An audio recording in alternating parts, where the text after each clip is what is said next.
Alors bonsoir à tous, petite vidéo review sur les cryptos, donc deux choses.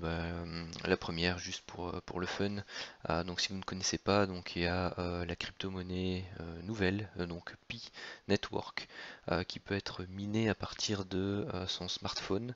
Donc il suffit simplement de downloader l'application, de s'enregistrer, donc de créer son compte et de reprendre donc le code de référence de la personne qui vous a invité. Donc voilà, juste pour le fun, je vous encourage à le tester et à reprendre comme code de référence le mien si vous le désirez. Donc c'est Lano G, donc tout en minuscule, donc L-A-2-N-2-O-G.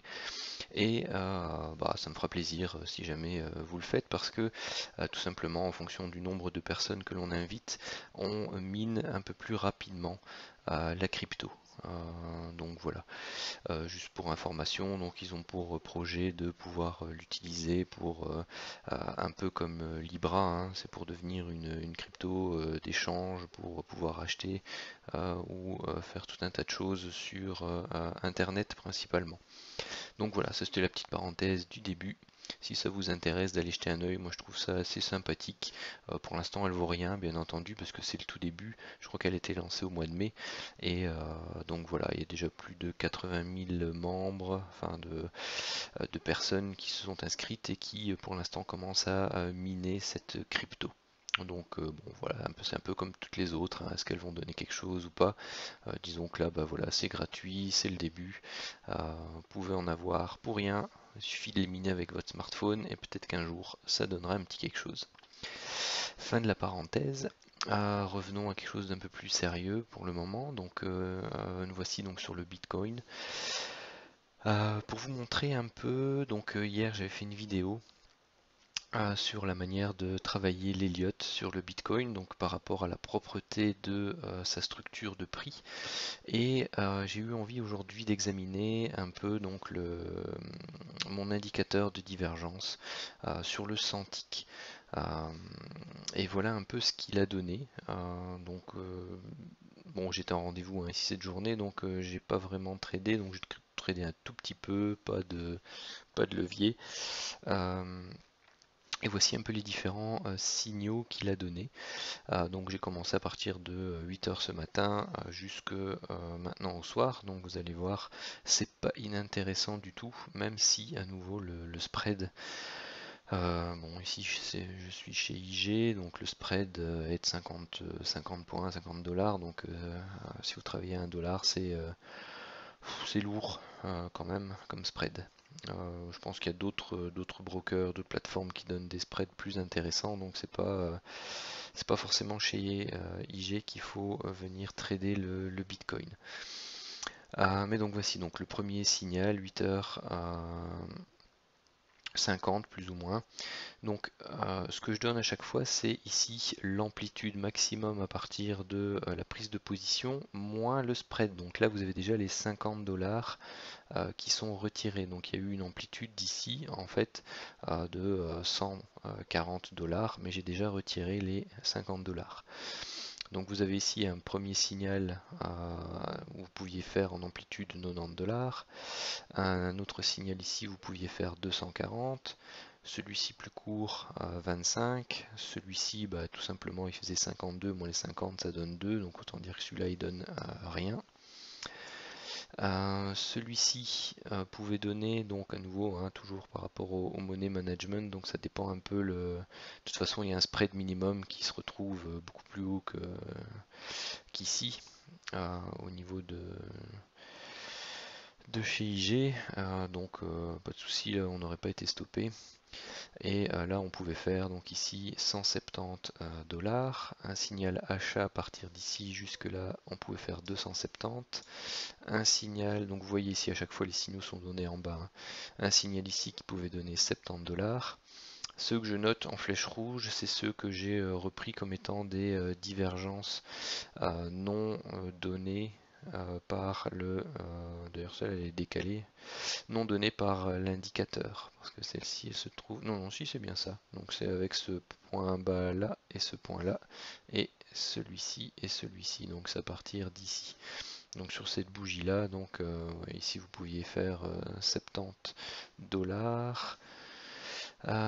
Ici, donc c'était encore une qui n'était pas donnée entre ce point-ci et ce point-là, où vous pouviez, si vous laissiez courir jusque là, faire entre 200, enfin entre 220 ici et 320. Donc les signaux effectifs, vous aviez ici celui-ci qui pouvait donner 125 dollars, celui-ci 250, celui-ci. Vous voyez comme systématiquement, quasi à chaque fois, les signaux étaient donnés au point haut, puis au point bas, puis au point haut. Enfin, je le trouve relativement impressionnant sur le Bitcoin. Il est déjà sur indice ou sur certaines comment dire, sur certaines paires du Forex. Mais alors aujourd'hui sur le Centix, sur le Bitcoin, il était tout simplement, j'ai envie de dire magique. Un peu déçu d'avoir dû bosser pour, enfin d'avoir travaillé plutôt que d'avoir été devant les écrans à pouvoir prendre chacun des signaux. Mais bon voilà, enfin c'est comme ça, hein. Donc ici un run de 70 dollars, celui-ci 8 dollars. Celui-ci 18, celui-ci qui n'est pas donné donc entre ce point-ci et ce point-là, et donc cette zone de plus haut là et de plus haut ici, jusque là en fait, quand je l'ai calculé c'était jusque là, donc ça donnait 170 dollars. Donc vous voyez que depuis il a encore baissé un tout petit peu, et là il y a un nouveau signal achat qui est donné. Donc voilà, donc si vous faites la somme de l'ensemble des points pris, hein, donc, parce que ça travaille à 1 dollar, donc on peut dire que c'est 170 points, donc on avait fait 1640 dollars sur l'ensemble des signaux. Donc si ne fût-ce que vous ne prenez que, ou que vous ne réussissez qu'à prendre un tiers, donc un tiers c'est pas beaucoup, donc si vous faites stopper par exemple une fois ou deux sur les petites positions comme celle-là, si vous n'arrivez pas forcément, là c'est après coup, donc si vous n'arrivez pas à prendre l'ensemble de l'amplitude, un tiers ça me semble raisonnable. Maintenant si donc ça vous fait quand même 600 points. Maintenant si on compte tous les trades qui ont donné au moins 50 points, donc ça en fait 1, 2, 3, 4, 5, 6. Donc je compte pas les noms donnés par l'indicateur, hein. 7, 8, 9, 10 et 11. Donc vous voyez, on est déjà plus ou moins à 550 points. Donc voilà, tout simplement, je le trouve relativement propre dans sa structure. Et l'indicateur ici fonctionne relativement bien dessus. Je vais continuer à le regarder, peut-être pas ce week-end. Parce que bon, le week-end on profite de sa famille, hein. Et puis on a plein de choses à faire. Mais peut-être la semaine prochaine où je serai un peu plus au bureau, devant mes écrans, à faire mes rapports, et bien tout simplement je regarderai un peu plus l'évolution qu'il prend sur le Bitcoin. Vous voyez ici, le signal était donné sur cette bougie là, donc on le prenait ici 140, donc ça faisait 190. Donc vous voyez qu'il a déjà, vous êtes déjà à votre point d'entrée ici avec le spread. Donc voilà, et je voulais vous montrer peut-être une dernière chose, l'évolution du décompte sur le 5 minutes. Donc ici on a fait une belle correction en 3 temps, donc avec une A, une B, une correction complexe, et donc là c'est là où on s'était quitté dans la vidéo, donc c'est ce fameux triangle qui était en formation, et vous voyez que il s'est clôturé donc par une structure baissière, hein, donc ce qui était attendu. Et on est venu rechercher ici une extension. Elle est plus là. Je ne sais plus quelle extension Fibo on est venu rechercher. On est revenu rechercher pile poil la 138.2.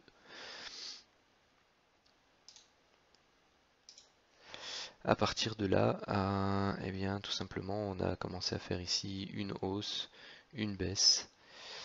Ici on fait une hausse. Et puis on corrige un peu sous forme de triangle. Et puis ici on refait une hausse. Donc ici l'évolution du décompte par rapport à tout à l'heure. Eh bien tout simplement j'envisageais une W, une X et une Y. Mais compte tenu de la résolution ici de cette structure là, on pourrait envisager ici une baisse, une hausse, une baisse. Donc hop, vous avez le triangle Elliott ici et vous avez sa cassure, et donc pour ici plutôt une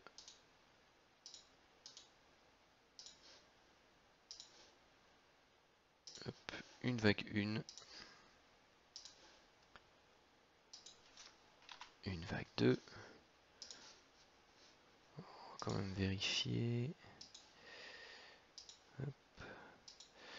Donc oui, voilà, la vague 3 est plus grande que la vague 1, donc ça c'est impeccable. Même si elle n'a pas atteint les 161,8 standards en extension. La vague 4. Et donc là, on recherche la vague 5 pour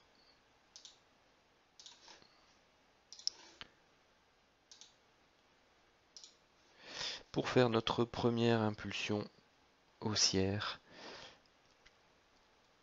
qui d'ailleurs ne serait pas canalisée sous forme de canal, mais plutôt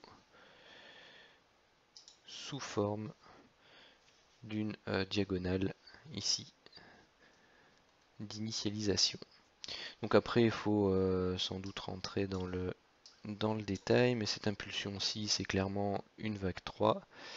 Est-ce que cette petite correction-ci c'est la vague 4 et ici le dernier up pour la vague 5, et donc ici on travaille déjà une correction, donc ça c'est à confirmer. Enfin je vais pas le suivre maintenant parce que bon il est 23h, donc ça va bientôt être l'heure pour moi d'aller dormir, donc je verrai l'évolution que ça a donné. De toute façon c'est pas à cette heure-ci qu'il faut trader. Donc voilà un peu pour l'évolution donc du Bitcoin, du décompte sur le 5 minutes et de l'explication un peu du potentiel de l'indicateur sur le Santic. Voilà, bah, je vous remercie. N'hésitez pas à partager cette vidéo, à me transmettre vos commentaires, à liker, à diffuser, à... Laissez-moi savoir si vous avez apprécié, pas apprécié, ce que je peux améliorer. Voilà, ça me fera plaisir. Allez, je vous souhaite une bonne soirée si vous la visionnez encore maintenant, ou une bonne journée, un bon week-end à tous, et à la prochaine vidéo.